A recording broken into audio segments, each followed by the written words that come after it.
to my Wake Forest Baptist Church family.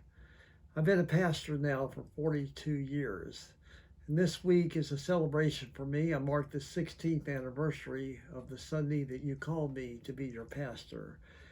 It's without a doubt continues to be my highest honor and deepest privilege, and quite frankly, since March of 2019, some days it's been my greatest challenge. Given all that, as is true of all of us, I've never known anything like this pandemic, and you haven't either.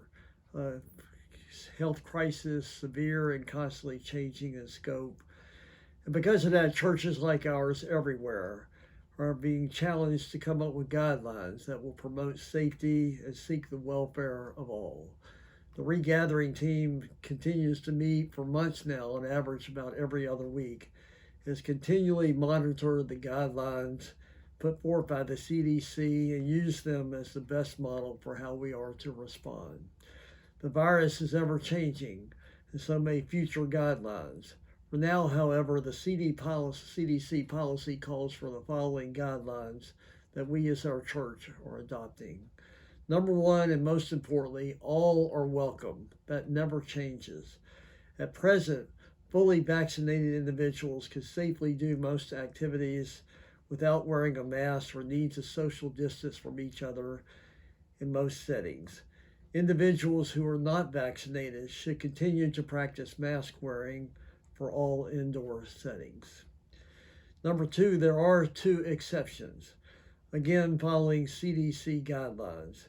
All passengers, when you're riding in the church bus or van, whether vaccinated or not, are required to wear a mask.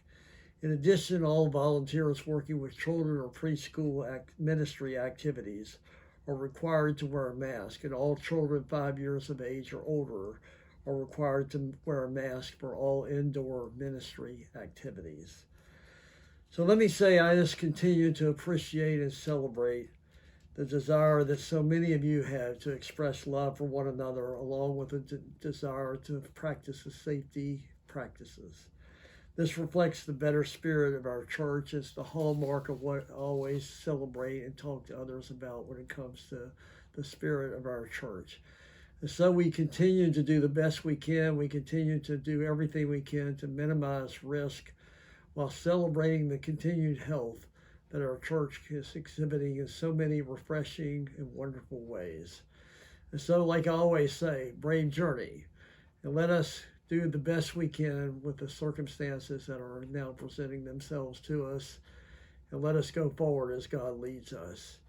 If you want to read the more precise wording of this declaration and practices, you can go to the link that follows. So brave journey.